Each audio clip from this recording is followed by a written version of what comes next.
Hello students, today our topic is Python Pandas data frame, and this lecture we are going to discuss some question answer related to Python Pandas data frame.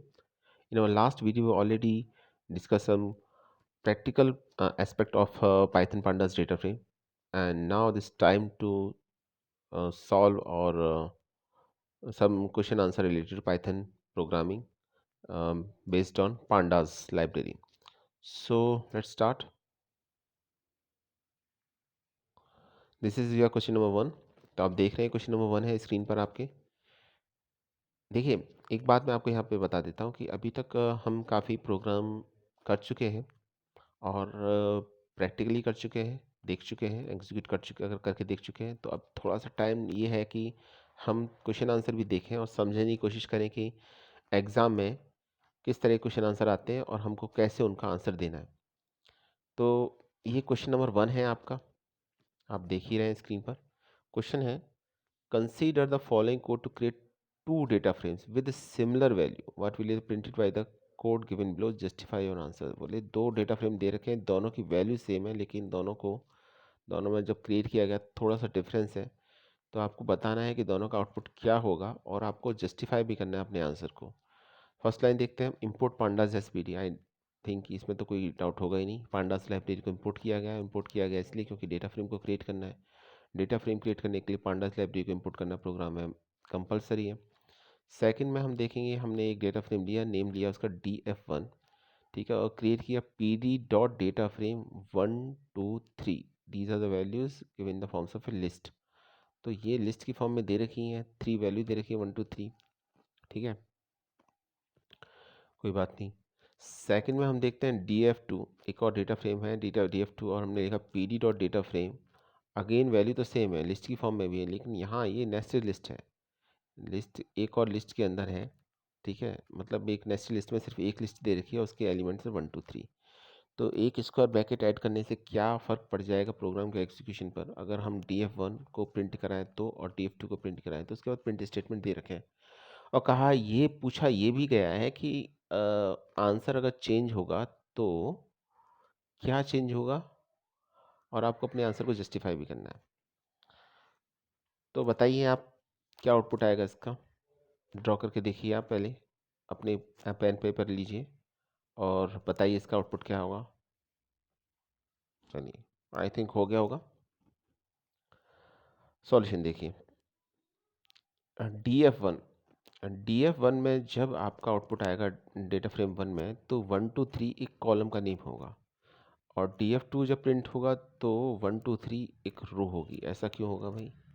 ऐसा इसलिए होगा क्योंकि आपने जो data frame बनाया है उसके अंदर df1 में आप देखिए, आपने 1 2 3 एक लिस्ट की फॉर्म में दे रखा है, और जो आपने लिस्ट की फॉर्म में दे रखा है तो ये एक लिस्ट एक सिंगल कॉलम का काम करेगी. लेकिन जब आप नेस्टेड लिस्ट लेते हैं तो फिर उस केस में आपका ये एक एलिमेंट है, एक रो के एलिमेंट बन जाते हैं 1 2 3. तो वही शो भी हो रहा है, ये देखिए 1 2 3. तो ये एक रो के एलिमेंट है 1 2 3 नेस्टेड लिस्ट की फॉर्म में जब हम लेते हैं तो. और एक सिंपली लिस्ट लेंगे तो फिर वो कॉलम की वैल्यू हो जाएंगी आपकी. तो ये आउटपुट में डिफरेंस आएगा दोनों में. अब इसका ये भी कहा गया कि अपने आंसर को जस्टिफाई कीजिए. तो क्या जस्टिफाई करेंगे आप, देखिए. फर्स्ट पॉइंट है, first data frame df1 is created with 1D list, one dimensional list दे रखी है. Hence all list value are taken in the new row for database data frame df1 and only one column is created. चूँकि ये एक one dimensional list है इसलिए सिर्फ एक कॉलम क्रिएट होगा. ये मेन पॉइंट है, ठीक. सेकंड का देखिए, data frame df2 is created with 2D list. अब ये 2 डायमेंशनल लिस्ट है, ठीक है, नेस्टेड लिस्ट थी ना, तो 2 डायमेंशनल लिस्ट है. वे इनर लिस्ट कंटेन वैल्यू 1 2 3, जिसमें जो अंदर की लिस्ट है, इनर लिस्ट है, उसके एलिमेंट है 1 2 3. Since inner list forms the column value, क्योंकि जो इनर लिस्ट होती है वो कॉलम्स वैल्यू को फॉर्म करती है, the 3 columns are formed from the 3 value of inner list. इसीलिए इनर लिस्ट की वो जो वैल्यूज़ होंगी वो 3 कॉलम्स की फॉर्म में आएंगी आपकी. There is just one inner list, hence only one row only. चूँकि सिर्फ एक ही इनर लिस्ट है तो सिर्फ एक ही रो क्रिएट होगी, एक से ज़्यादा रो क्रिएट नहीं होगी. तो ये था इसका आंसर. ये देखिए, ये था df1, ये था df2. तो बात को मैं थोड़ा सा और सिंप्लीफाई कर देता हूँ. होता क्या है कि जब आप एक सिंपली लिस्ट लेते हैं तो जो सिंपली लिस्ट होती है एक डेटा फ्रेम को जब हम as a parameter value pass करते हैं तो एक कॉलम का काम करती है। लेकिन अगर हम एक सिंपल लिस्ट ना लेके नेस्टेड लिस्ट लें तो जो अंदर की लिस्ट होगी जिसे हम इनर लिस्ट बोलेंगे वो एक रो की वैल्यू का काम करेगी। अगर एक और लिस्ट होती इसके अंदर तो वो सेकंड रो का काम करती, थर्ड रो होती तो थर्ड लिस्ट होती तो थर्ड रो का काम करती। पर चूंकि यहाँ पर सिर्फ एक ही लिस्ट दे रखी है, सेकंड डीएफटी की बात कर रहा हूँ मैं यहाँ पर, तो वहाँ पर सिर्फ एक ही रो क्रिएट होगी। और जहाँ तक DF1 की बात है तो DF1 में आपने जो 1 2 3 दे रखा है वो एक लिस्ट का पार्ट है, तो उस केस में वो सिर्फ एक कॉलम क्रिएट होगा। तो ये बेसिक डिफरेंस रहता है इन दोनों में। तो ये आउटपुट में रहेगा, इस तरीके से आउटपुट आएगा। और आपको इसका जस्टिफिकेशन भी देना है, तो ये इसका जस्टिफिकेशन है, रीज़न है, तो ये ध्यान रखिएगा। एग्ज़ाम में भी आपको ऐसे ही लिख के आना है। अगर सिर्फ आउटपुट पूछा जाता है तो सिर्फ आउटपुट लिखिए, लेकिन अगर रीज़न पूछा जाता है तो आपको रीज़न लिखना होगा, उसके अपने अलग मार्क्स होंगे, ये याद रखिएगा। इवन अगर क्वेश्चन 2 मार्क्स का भी आता है तो भी आप वहाँ रीज़न लिख सकते हैं। ठीक है, अगर 1 मार्क का आता है तो रीज़न लिखने की ज़रूरत नहीं, सिर्फ आउटपुट लिख दीजिए, that is more than sufficient, कोई दिक्कत नहीं होगी, क्योंकि वहाँ उतने ही एक्सपेक्ट कर रहा है 1 मार्क के क्वेश्चन में आपसे। लेकिन अगर वो मोर देन 1 मार्क का क्वेश्चन आता है तो फिर रीज़न नहीं भी पूछा गया तो भी रीज़न लिखिए जो यहाँ दे रखा है आपको। तो इस तरीके का क्वेश्चन आएगा। अब देखिए ये क्या है इसके अंदर कि ये जो क्वेश्चंस होते हैं ये आप तभी कर पाओगे सॉल्व उनको जब आपने प्रैक्टिकली इनको इम्प्लीमेंट करके देखा हो कॉन्सेप्ट को। ठीक है, तो क्वेश्चन बहुत आसान लगते हैं और कभी कभी हम डायरेक्ट कर भी लेते हैं, खास तौर से उस केस में जब हम प्रैक्टिकली बहुत कुछ एग्जीक्यूट करके देख चुके हैं। इसलिए मैं जो सेकंड पार्ट मैंने डेटा फ्रेम का स्टार्ट किया था सीरीज़, जिसमें हम प्रैक्टिकल इम्प्लीमेंटेशन बता रहे थे, उसका सिर्फ मकसद ये था कि आप ये जानें, आप ये समझें कि प्रोग्राम किस तरीके से एग्जीक्यूट होता है, और चेंजेस करने पर प्रोग्राम में क्या किस तरीके से इम्पैक्ट होता है, उस पर प्रोग्राम पर क्या उस पर चेंजेस रिफ्लेक्ट होते हैं किस तरीके से। तो जैसे डेटा फ्रेम क्रिएट करने के बारे में हमने देखा, तो जितने भी मेथड से सभी को यूज़ करके हमने डेटा फ्रेम को क्रिएट करना देखा, समझा, सीखा। और अभी अगर वो हमें क्लियर है तो इस क्वेश्चन में कोई डाउट नहीं होना चाहिए था आपको। अगर डाउट है तो एक बार फिर से जाइए, फिर से देखिए कि किस तरीके से डेटा फ्रेम क्रिएट किया जा सकता है, with the help of list, with the help of dictionary, scalar values, constants, ये सब करके देखिएगा तो आपके और कॉन्सेप्ट क्लियर हो जाएंगे। चलिए नेक्स्ट क्वेश्चन पर चलते हैं। क्वेश्चन नंबर 2 है। अब कहा गया है, देखिए ये मैंने आपको कि इट ए सेकेंड जी कल पढ़ाया था, ये मैंने आपको कल पढ़ाया था और आज इसका क्वेश्चन है। और मैंने कल ये भी बताया था आपको कि इसका क्वेश्चन एग्ज़ाम में डेफिनेटली आना है। ठीक, क्वेश्चन कैसा आएगा आप वो भी समझ लीजिए। तो कल प्रैक्टिकली तो इम्प्लीमेंट करके देख लिया आपने, आज थोड़ा सा देख लेते हैं कि थ्योरी एग्जाम में क्वेश्चन किस तरीके से पूछा जा सकता है। तो क्वेश्चन नंबर 2 बहुत इंपॉर्टेंट है। कहा यह गया given a data frame namely data, एक डेटा फ्रेम है, उसका नेम डेटा है, as shown in figure below. तो ये दे रखा है, हमें नीचे फिगर दे रखी है, हमने देख लिया उसको। और फ्रूट नेम्स आर रो लेवल, तो फ्रूट नेम है रो लेवल में दे रखे हैं। देखिए आप देखिए, Apple Apple, peer peer, lime, okay कोई दिक्कत नहीं है। राइट कोड स्टेटमेंट 2, अब आपको स्टेटमेंट लिखना है। ठीक है, अब जैसे ये क्वेश्चन आएगा तो ये मेरे हिसाब से आई थिंक 3 मार्क्स का आना चाहिए क्वेश्चन। ठीक है, 1 मार्क फॉर ईच पार्ट। तो बहुत आपको टू द पॉइंट ही लिखने हैं इसमें, कुछ अलग से कुछ ऐसा नहीं लिखना। सिर्फ आपको उसका आंसर लिखना होगा, एक्सप्लेनेशन की कोई रिक्वायरमेंट नहीं है इसमें। जैसे फर्स्ट पार्ट है, find all rows with label apple, extract all columns. तो आपसे ये कहा गया है कि लेबल एप्पल पर जो भी रोज़ हैं वो सभी डेटा डिस्प्ले हो जाए और उसके रिगार्डिंग जितने भी कॉलम हैं, चाहे वो कलर है, काउंट है, प्राइस है, वो इन्फॉर्मेशन शो हो जाए। ठीक है, तो है first part.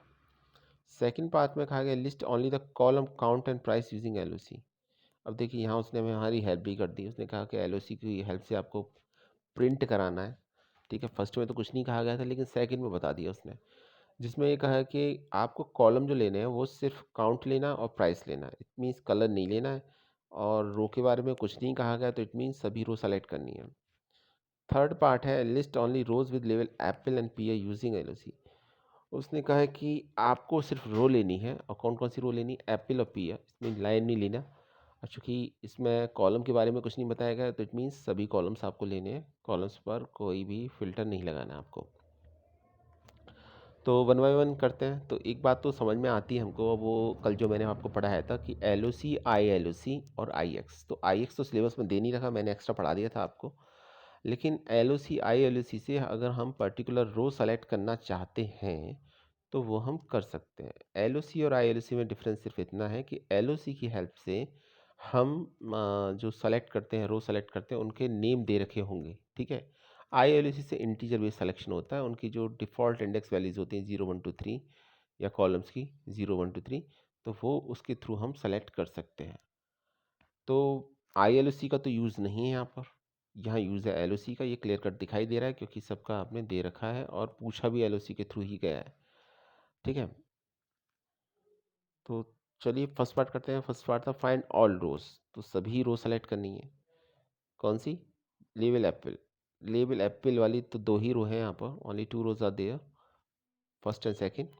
And extract all columns, और सभी कॉलम्स एक्सट्रैक्ट करने हैं, तो कॉलम पर कोई फिल्टर नहीं लगाना आपको। तो आप क्या लिखेंगे? सबसे पहले आप डेटा फ्रेम का नेम, डेटा फ्रेम का नेम कहाँ दे रखा है? ये दे रखा है डेटा फ्रेम का नेम। क्या है डेटा फ्रेम का नेम? डेटा। तो आप लिखेंगे डेटा। डेटा के बाद लगाएंगे डॉट, फिर लगाएंगे, लिखेंगे एल ओ सी, ठीक है। एक्सेस करना है आपको। और एल ओ सी हमें के अंदर जो कंडीशन होती है वो स्क्वायर ब्रैकेट में लिखी जाती है। तो स्क्वायर ब्रैकेट में अंदर कंडीशन लिखेंगे। फर्स्ट पार्ट रो को रिफ्लेक्ट करता है, कॉमा लगाने के बाद सेकंड पार्ट कॉलम को रिफ्लेक्ट करता, कॉलम को शो करता है, कॉलम के लिए होता है आपका। तो अभी यहाँ पर क्या करना है हमको? Extract all columns. तो कॉलम्स को तो लिखने की ज़रूरत ही नहीं है क्योंकि सभी कॉलम एक्सट्रैक्ट करने हैं। ये देखिए, रो पर कंडीशन है एप्पल, तो क्या लिखेंगे हम? रो का नेम लिख देंगे खाली, ठीक है। और आप कॉमा लगा के कॉलम नहीं भी लिखेंगे तो भी सारे कॉलम सेलेक्ट हो जाएंगे, आपकी चॉइस से, ठीक है। तो ऐसे भी लिख सकते हैं, खाली आप एप्पल लिख के भी छोड़ सकते हैं, तो सभी कॉलम भी सेलेक्ट हो जाएंगे उस केस में। तो ये था आंसर। और कॉमा लगा के कॉलन का मतलब ये है कि ना तो आपने कोई स्टार्ट वैल्यू दी है, ना ही आपने कोई एंड वैल्यू दी है। इट मीन्स सभी कॉलम सेलेक्ट हो जाएंगे, तो इसका मतलब ये निकल के आता है। तो ये भी सही है, दैट इज़ द आंसर। ये इसका आंसर है। अब जरा सेकंड पार्ट को देखते हैं। List only the column count and price using L O C. तो आपको कॉलम सेलेक्ट करने हैं, काउंटर प्राइस। रो पर कोई कंडीशन नहीं है, नहीं सभी रो सेलेक्ट हो जाएंगी। तो सभी रो सेलेक्ट हो जाएंगी तो क्या लिखोगे आप? कॉलन लिखोगे, कॉलन कॉमा। कॉलन कॉमा का मतलब है कि आपने सभी रो सेलेक्ट कर ली। ये किसके बाद लिखा जाएगा? डेटा डॉट एल ओ सी के बाद। डेटा है डेटा फ्रेम का नेम, डॉट एल ओ सी फंक्शन का नेम, स्क्वायर ब्रैकेट के अंदर खाली कॉलन का साइन। इससे क्या होगा? इससे ये होगा कि सभी कॉल रोज सेलेक्ट हो गई। अब बात करेंगे हम कॉलम की। कॉलम एक से ज़्यादा है, ये बात याद रखिए, तो हम उसे लिस्ट की फॉर्म में लिखते हैं। अब लिस्ट की फॉर्म में जो भी कॉलम्स के नेम है वो लिखेंगे, जो भी हमसे कहा गया है सिर्फ दो, टू कॉलम्स नेम्स, एक तो काउंट है, एक प्राइस है। तो कॉमा लगा के सेपरेट करके लिख देंगे और सिंगल कोट के अंदर लिखेंगे क्योंकि ये दोनों स्ट्रिंग है, ठीक है। तो ये सेलेक्ट हो जाएगा। ये हुआ सेकंड का आंसर। थर्ड देखिए, list only rows with label apple and pear using L O C. अब इसमें एप्पल और पीयर रो चाहिए, कॉलम सभी चाहिए, तो हम एप्पल और पीयर लिख देंगे यहाँ पर। यहाँ एक कमी है थोड़ी सी आंसर में, मैं करेक्ट कर देता हूँ उसको। यहाँ एक स्क्वायर ब्रैकेट और लगेगा, ठीक है। ये स्टार्ट किया तो क्लोज भी करना पड़ेगा आपको। तो रो लिखा है, कॉलम की ज़रूरत नहीं है। लिखना चाहे लिख सकते हैं, कॉमा लगा के कॉलम लिख सकते हैं, वो भी ठीक है। लेकिन नहीं लिखेंगे तो सभी कॉलम उस केस में भी सेलेक्ट हो जाएंगे। तो चूँकि हमें सिर्फ टू रोज सेलेक्ट करनी थी इसमें, एप्पल और पीयर वाली, तो हमने एप्पल और पीयर लिखा है स्क्वायर ब्रैकेट के अंदर। याद ये रखिएगा, एलओसी में हमेशा फर्स्ट जो वैल्यूज़ होती है वो रो के लिए लिखते हैं, और सेकंड जो कॉमा के बाद लिखते हैं वो कॉलम के लिए होती है, ठीक है। और यहाँ चूँकि हमें सभी कॉलम सेलेक्ट करने हैं, कॉलम पे कोई कंडीशन नहीं है, इसलिए हम कॉलम को मेंशन नहीं भी करेंगे तो सभी कॉलम सेलेक्ट हो जाएंगे। अगर आप ऐसा नहीं चाहते, आप कॉमा लगा के इसके बाद कॉलन का साइन और लगा देते हैं तो भी सभी कॉलम सेलेक्ट हो जाएंगे। तो ये आपके ऊपर है। इससे रिलेटेड अभी अभी आपको अभी भी लगता है कि ये कुछ समझ में नहीं आया आपको, तो कल जाइए, कल का वीडियो देखिएगा आप, ठीक है। और उस वीडियो को देखने के बाद आपको, I think, I am very much sure कि आपको L O C, I L O सी का कॉन्सेप्ट बिल्कुल क्लियर हो जाएगा। और फिर इस क्वेश्चन को करके देखिएगा। और कल जब मैंने बताया भी था कि ये एग्ज़ाम में क्वेश्चन डेफिनेटली आता है, इस तरीके का एक क्वेश्चन एग्ज़ाम में आना ही है। और मुझे नहीं लगता कि कोई बड़ी बात है इसके अंदर इसे सॉल्व करना। एक देखिए, अभी अगर आपको कॉन्सेप्ट आता है तो आपको सिर्फ इतना ही लिखना पड़ेगा, ये सॉल्यूशन है। आप क्वेश्चन देख लीजिए, क्वेश्चन का साइज देख लीजिए और इसका सॉल्यूशन देख लीजिए, तो आपको पता चल जाएगा सॉल्यूशन कितना छोटा है। तो यहाँ पर आपको कुछ ऐसा कोई एक्सप्लेनेशन लिखना है, कोई पेज भरने का कोई कॉन्सेप्ट है, ऐसा कुछ नहीं है। आईपी में आपको सिर्फ जो पूछा गया है वही लिखना होता है, और वो भी टू द पॉइंट। ठीक है, जैसे इस केस में, और वो ठीक है तो पूरे मार्क्स मिलेंगे, और वो ठीक नहीं है तो आपने कितना लिखा है वो कोई मैटर नहीं करता, क्वांटिटी मैटर नहीं करती। क्लियर है? आपको कॉन्सेप्ट को आपने प्रॉपरली, क्वेश्चन को प्रॉपरली समझा है नहीं समझा, कॉन्सेप्ट को प्रॉपरली इंप्लीमेंट किया है नहीं किया, ये मैटर करता है।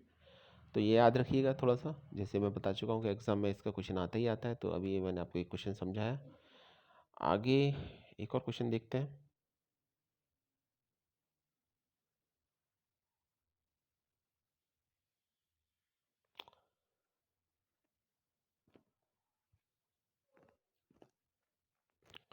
तो एलओसी के बारे में बताया गया है यहाँ पर कि पाइथन पांडास में जो एलओसी होता है, data frame dot LOC attribute access a group of rows and columns by labels और a boolean array in the given data frame. तो ये कॉलम्स को और रोज को एक्सेस करने के लिए यूज़ किया जाता है।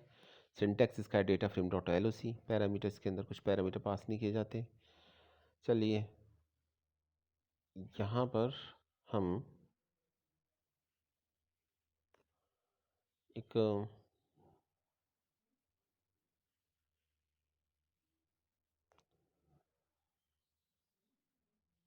क्वेश्चन को थोड़ा सा और समझेंगे, एलओसी वाले कॉन्सेप्ट को,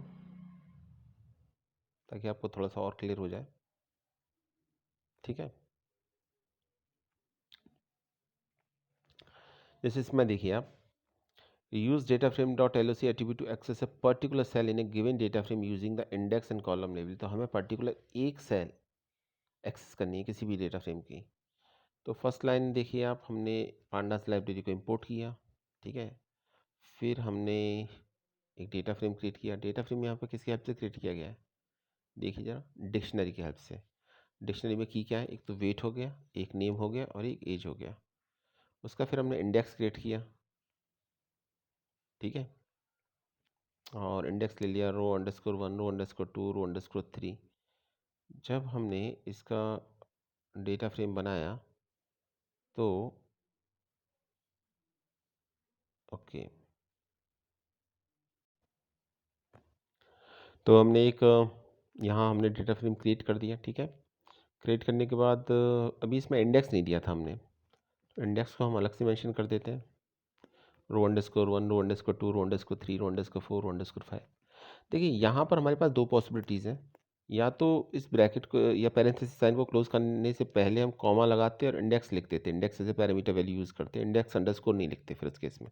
इंडेक्स अंडरस्कोर तो नेम है, यहाँ पर इंडेक्स एक पैरामीटर का नेम है, तो हमारा इंडेक्स बन जाता, कोई प्रॉब्लम नहीं थी। लेकिन हमने इस बार ऐसा नहीं किया, कुछ थोड़ा सा अलग किया है। हमने इंडेक्स अंडरस्कोर एक वेरिएबल लिया और उसकी वैल्यू दी, इंडेक्स की डिफरेंट वैल्यूज़। और अब हम इंडेक्स को हमने अलग क्रिएट किया, डेटा फ्रेम को हमने अलग क्रिएट किया। अब हम ये चाह रहे हैं कि जो हमारा इंडेक्स है, ठीक है, जो हमने अलग से बनाया है, वो हमारे डेटा फ्रेम का भी पार्ट बन जाए, इसलिए नेम दिया गया इंडेक्स अंडरस्कोर। यहाँ इंडेक्स पैरामीटर का नेम है, लेकिन इसलिए हमने इंडेक्स अंडरस्कोर लिया है यहाँ पे, ये देखिए। तो हम क्या लिख लेंगे, हम लिखेंगे डी एफ, डी एफ का मतलब डेटा फ्रेम, ये जो डेटा फ्रेम लिया है, डॉट इंडेक्स इक्वल टू जो भी इंडेक्स का नाम दिया, इंडेक्स अंडरस्कोर। तो अब क्या होगा, जो इंडेक्स अंडरस्कोर था, जो हमने इंडेक्स बनाया था, वो अब हमारा डेटा फ्रेम का इंडेक्स बन जाएगा। कैसे बन जाएगा, क्योंकि हमने डी एफ लिखा है, डॉट इंडेक्स लिखा है। तो D F dot index equal to index underscore लिखने से जो हमने अलग से डेटा इंडेक्स बनाया था, वो अब हमारा डेटा फ्रेम का इंडेक्स का पार्ट बन जाएगा। तो आप ऐसा भी कर सकते हैं, कॉम्प्लिकेटेड प्रोसेस है, मैं ऐसे रिकमेंड नहीं करूँगा, लेकिन अगर किसी प्रोग्राम में ऐसा आता है तो आप ऐसा भी कर सकते हैं। ठीक है, अलग से इंडेक्स बना के फिर उसे डेटा फ्रेम का पार्ट बना सकते हैं, डी एफ डॉट इंडेक्स लिख के। इसके बाद जब डेटा फ्रेम को प्रिंट करेंगे तो हमारा डेटा फ्रेम कुछ इस तरीके से प्रिंट होगा, ये देखिए। अभी इंडेक्स बन गया ना, तो यहाँ रो 1, रो 2, रो 3, रो 4, रो 5 ये आ जाएगा। और जो कीज़ थी डिक्शनरी की, वो कॉलम का काम करती हैं, हम अच्छी तरीके से जानते हैं, डेटा फ्रेम में आपने पढ़ा ही है इतना तो। और जो वैल्यूज़ थी वो यहाँ फिल हो जाएंगी सभी इस तरीके से, ये आपका डेटा फ्रेम बन जाएगा। ठीक है, अभी आपको क्या करना है, अब ज़रा थोड़ा सा हम एलओसी वाले कॉन्सेप्ट को समझते हैं। आपको क्या करना है, आपको रो 2 पर एक पर्टिकुलर सेल चाहिए, और सेल की पहले लिखेंगे रो, कॉमा लगा के फिर लिखेंगे कॉलम। और यूज़ करेंगे LOC का, तो हम लिखेंगे df.loc। अब मान लीजिए हमें ये सेलेक्ट करना है, रो टू, वेट ए सेकेंड, मुझे एंड्रिया सेलेक्ट करना है, तो कैसे सेलेक्ट करेंगे? LOC की हेल्प से करेंगे, तो हम लिखेंगे df.loc, स्क्वायर ब्रैकेट के अंदर रो लिखेंगे, कॉमा लगा के कॉलम लिखेंगे, ठीक है। तो आपका एंड्रिया सेलेक्ट हो जाएगा। तो जहाँ ये रो और कॉलम इंटरसेक्ट करेंगे वही इसका आंसर होगा। ये देखिए, ये कहाँ इंटरसेक्ट करेंगे? रो टू ये सेलेक्ट किया हमने, कॉलम ये सेलेक्ट किया, इंटरसेक्ट कहाँ कर रहे हैं? एंड्रिया पर, तो ओनली एंड्रिया सेलेक्ट होगा, इसलिए एंड्रिया इस केस में आंसर आएगा आपका। क्लियर हो गया? इस रिजल्ट को प्रिंट करेंगे तो एंड्रिया आपका आंसर शो भी होगा स्क्रीन पर। करके देखिएगा, इसको प्रैक्टिकली भी करके देखिएगा, समझ में आएगा आपको कि किस तरीके से ये काम करता है आपका। चलिए आगे देखते हैं। ये एक और एग्जाम्पल है, ये भी कुछ इसी तरीके से किया गया है। यहाँ भी हमने एक डेटा फ्रेम बनाया है, इंडेक्स अलग से बनाया है, फिर उस इंडेक्स को पार्ट बनाया है डेटा फ्रेम का, और फिर बाद में फाइनली डेटा फ्रेम को प्रिंट किया है। इस बार कीज़ है ABCD, ये कीज़ हैं डिक्शनरी की। डिक्शनरी की हेल्प से डेटा फ्रेम बनाया है। देखिए यहाँ लिखा है ना, PDF=PD.DataFrame, तो डिक्शनरी की हेल्प से डेटा फ्रेम क्रिएट किया है। डिक्शनरी की वैल्यूज़ हैं, ये वैल्यूज़ लिस्ट की फॉर्म में पास कर रखी हैं, ठीक है, ये वैल्यूज़ हैं सभी। फिर हमने एक इंडेक्स बनाया है, इस इंडेक्स को डेटा फ्रेम का पार्ट बनाया, फाइनली हमने डेटा फ्रेम को प्रिंट कराया है। तो आप भी करा सकते हैं इस तरीके से। अब करना क्या है आपको, जब आप इस डेटा फ्रेम को प्रिंट कराएंगे तो आपका आंसर कुछ ये आएगा। यहाँ एक बात याद रखिएगा कि जो आपने नन लिखा है ना यहाँ पर, तो उसकी जगह यहाँ NaN शो होगा, नॉट ए नंबर। इसका मतलब कोई वैल्यू उसके अगेंस्ट फाइंड आउट नहीं हुई। जैसे आप देखेंगे रो 3 में 4th वैल्यू है, ये देखिए,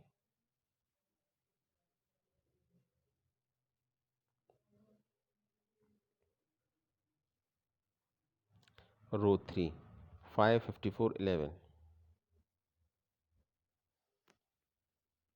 5 54 एंड 11, ये देखिए, ये 5, ये 54, ये 11 कॉलम बन जाएंगे, तो ये रो 3 की वैल्यू आएगी। तो यहाँ पर क्या शो कर रहा है? ये NaN शो कर रहा है आपका। देखिए मैं एक बार फिर से बता देता हूँ आपको डेटा फ्रेम कैसे बना आपका। ये ABCD हो जाएंगे इसकी की, तो हम ABCD पहले लिखे जाएंगे इस तरीके से। रो 1, रो 2, रो 3, रो 4, रो 5 हो जाएंगी कॉलम्स, तो ये हो जाएंगे, सॉरी रोज बन जाएंगी आपकी, रो इंडेक्स बन जाएंगी। तो की बन जाएंगे कॉलम, इंडेक्स वैल्यू दे ही रखी है आपने। अब जैसे ही आया 12 7 20 40, तो इसकी जो फर्स्ट इन सभी का फर्स्ट कॉलम की वैल्यू देखिए, फर्स्ट में है यहाँ पर 12, बी में है 7, सी में है 20, डी में है 40, तो ये यहाँ पर आएगा 12 7 20 40, ठीक है। अच्छा, फिर ये आप इसको ऐसे भी समझ सकते हैं कि जैसे ए की वैल्यू दे रखी है, तो ए कॉलम पर क्या दिखाई दे रहा है आपको? 12 4 5 9 1, यही तो आ रहा है। तो ये एक कॉलम हो जाएगा, ये देखिए यहाँ पर ए कॉलम पर वैल्यू देखिए जरा, 12 4 5, नन की जगह NaN आएगा, यहाँ जाएगा 1। तो इसको आप ऐसे भी समझ सकते हैं, ऐसे समझना आई थिंक ज़्यादा आसान है। उसके बाद बी की कॉलम की वैल्यू देखिए, 7 2 54 3 नन, 7 2 54 3 नन, NaN, नन की जगह NaN आएगा ना, नॉट ए नंबर। सी की वैल्यू देखिए 20 16 11 3 8, देखिए 20 16 11 3 8। डी की वैल्यू देखिए 14 3 NaN 2 6, 14 3 NaN 2 6। Column wise read करें ज़्यादा आसान रहेगा, रो वाइज रीड करेंगे तो सबकी पहली पहली वैल्यू लेनी पड़ेगी आपको। इट मीन्स ए की फर्स्ट वैल्यू ये है 12, बी की फर्स्ट वैल्यू ये है, सी की फर्स्ट वैल्यू ये है, डी की फर्स्ट वैल्यू ये है, ये रो बनाएंगी, रो 1 का डेटा बनाएंगी। तो इसको ऐसे समझ लीजिए, जैसे आपको सही लगता है समझ लीजिएगा। कॉलम वाइज समझना आई थिंक ज़्यादा आसान है। ये सभी एक कॉलम की वैल्यूज़ हैं जो पर्टिकुलर एक की ए को बिलोंग करती हैं। तो ये बन गया। मेन बात ये थी जो मैं बताना चाह रहा था आपको कि नन जहाँ होगा वहाँ एन एन से वो रिप्लेस होगा। एन एन का मतलब होता है नॉट ए नंबर, यानी कोई वैल्यू उसके अगेंस्ट फाइंड आउट नहीं हुई। तो ये हमारा बन गया। अभी हमको क्या करना है, अभी हमको सभी पर्टिकुलर कुछ कॉलम्स की वैल्यू देखनी है सभी रो के लिए। तो मैंने बताया कॉमा से पहले का पार्ट रो को रिप्रेजेंट करता है। तो आप यहाँ देखिए, यहाँ स्क्वायर ब्रैकेट के बाद कॉलन लिखा हुआ है। इट मीन्स ना तो अपने किसी रो की स्टार्ट वैल्यू को मेंशन किया, ना ही एंड वैल्यू को। तो सभी रो सेलेक्ट हो जाएंगी, सभी रो सेलेक्ट हो गई। कॉलम आपने ए और डी दे रखे हैं, तो ओनली 2 कॉलम सेलेक्ट होंगे, तो आपका आंसर, फाइनल आंसर प्रिंट होगा, जैसे इस केस के अंदर हो रहा है। तो सिर्फ ए और डी के रिगार्डिंग वैल्यू प्रिंट होंगी, बाकी और कोई वैल्यू प्रिंट नहीं होंगी। एक बात हमेशा याद रखिएगा कि जब हम रो और कॉलम को सेलेक्ट करते हैं तो पहले रो लिखते हैं, बाद में कॉलम लिखते हैं। अगर हमें सभी रो सेलेक्ट करनी होती हैं तो हम सिर्फ कॉलन का साइन लिखते हैं, स्टार्ट और एंड नहीं लिखते, क्योंकि उस केस में सभी रो सेलेक्ट हो जाती हैं। इसी तरीके से अगर हमें कॉलम सेलेक्ट करना है, सभी कॉलम सेलेक्ट करने हैं, तो हम कॉमा लगाने के बाद नहीं, पहले तो रो सेलेक्ट करेंगे, फिर हम खाली कॉलन का साइन लगाएंगे और उससे सभी कॉलम सेलेक्ट हो जाएंगे। लेकिन अगर हमें एक से ज़्यादा रो या एक से ज़्यादा कॉलम सेलेक्ट करने हैं तो हम लिस्ट की फॉर्म में उनके नेम को लिखते हैं, जैसे कि इस केस में ए और डी को सेलेक्ट करके लिखा गया है। तो ये इंपॉर्टेंट पॉइंट है, याद रखिएगा। दूसरी एक बात और, कि अभी किसी केस में ऐसा होता है कि आपको पर्टिकुलर कुछ रो सेलेक्ट करनी है लेकिन कॉलम सभी सेलेक्ट करने हैं। तो अगर हम ऐसा भी करें कि हम रो को मेंशन करें और कॉमा लगाने के बाद कॉलन का साइन ना लिखें, या तो उस केस में सभी कॉलम सेलेक्ट हो जाते हैं। तो ऐसा भी होता है, मैं अभी प्रीवियस क्वेश्चन में ऑलरेडी आपको बता चुका था। ठीक है, तो ये ध्यान रखिएगा। तो इसमें जब आप एल और आई एल कॉन्सेप्ट को समझते हैं, तो जो आई एल है वो बेसिकली लेवल बेस्ड इंडेक्सिंग है। जो हम इंडेक्स प्रोवाइड कराते हैं उसके अकॉर्डिंग हम वैल्यू को रो या कॉलम के अगेंस्ट फाइंड आउट करना चाहते हैं तो हम कर सकते हैं। लेकिन अगर हम इंटीजर बेस्ड इंडेक्सिंग का यूज़ करना चाहते हैं तो फिर उसकी जगह हम आई एल करते हैं। तो कॉन्सेप्ट सब कुछ सेम है, एल की तरह ही है सब कुछ, उसमें कुछ अलग नहीं है। फ़र्क सिर्फ इतना है वहाँ पर कि आपको ये ध्यान रखना है कि जब आप आई एल यूज़ कर रहे हैं तो आपको नंबर या इंटीजर्स लेने हैं। ठीक है, पहली बात। दूसरी एक बात और है, जो एक बड़ा डिफरेंस है, वो ये है कि आई एल लिखते समय आपकी जो स्टॉप वैल्यू होती है वो एक्सक्लूड होती है। एल में ऐसा कुछ नहीं होता है। एल में जो आप मेंशन करते हैं वही डेटा डिस्प्ले होता है। लेकिन आई एल में आप जैसे रेंज सेलेक्ट किया आपने रो के लिए 1:4, तो 1 सेलेक्ट होगी रो, 2 सेलेक्ट होगी, 3 सेलेक्ट होगी, 4 सेलेक्ट होगी, 4 एक्सक्लूड होगी। तो ये ध्यान रखिएगा। बाकी सब कुछ वही है जो एल की तरह था आपका, तो ये ध्यान रखिएगा। ठीक है, तो जैसे एल में पर्टिकुलर हम रो का नेम लिखेंगे, इसमें हम इंटीजर से रिप्रेजेंट करेंगे। तो ये डिफरेंस होता है। तो बस एल और आई एल में डिफरेंस यही है कि जहाँ एल में हमको नेम लिखने पड़ते हैं, जो नेम है, आई एल में हमको नेम ना लिख के उनके रिगार्डिंग जो नंबर्स होते हैं उसके थ्रू डेटा को रिप्रेजेंट करना होता है। तो ये आज थोड़ा सा मैंने प्रैक्टिकली, तो मैंने कल बता दिया था एल आई एल का, आज लगा कि कुछ क्वेश्चन आंसर भी करने चाहिए इसके ऊपर कि किस तरह से एग्जाम में पूछा जा सकता है। तो ये बताया हमने। आई थिंक अब ये क्लियर हो गया होगा। आप एक काम और कर सकते हैं, इसको जाके आप प्रैक्टिकल एग्जीक्यूट करके और देख सकते हैं क्वेश्चन पेन पेपर पर करने के बाद। और वहाँ पे आपको देखना पड़ेगा कि आपका आंसर मैच कर रहा है नहीं कर रहा है। मैच कर रहा है तो ठीक है, आपने सही समझा। मैच नहीं कर रहा तो एक बार फिर से जाइए, कल का वीडियो देखिए और फिर आज इस वीडियो को जो कंटेंट है उसको प्रैक्टिस कीजिए, तो आपको क्लियरली समझ में आ जाएगा कि L O C I L C किस तरीके से वर्क करते हैं। तो ये हमारा आज का वीडियो था। कल हम एक बहुत इंपॉर्टेंट टॉपिक पढ़ाने जा रहे हैं, CSV फाइल। ठीक है, जिसकी फुल फॉर्म होती है comma separated value, CSV file. तो किस तरीके से CSV फाइल क्रिएट होती हैं, किस तरीके से उसके थ्रू डेटा फ्रेम क्रिएट किया जा सकता है, उनको कैसे एक्सेस किया जा सकता है, तो ये सब हम कल की वीडियो में देखेंगे। बहुत इंपॉर्टेंट पोर्शन है और एग्ज़ाम पॉइंट ऑफ व्यू से भी बहुत इंपॉर्टेंट है। एग्ज़ाम में डेफिनेटली क्वेश्चन उसका आएगा ही आपका। तो ये था आज का वीडियो। आई थिंक आपको समझ में आया होगा। Thanks for watching this video.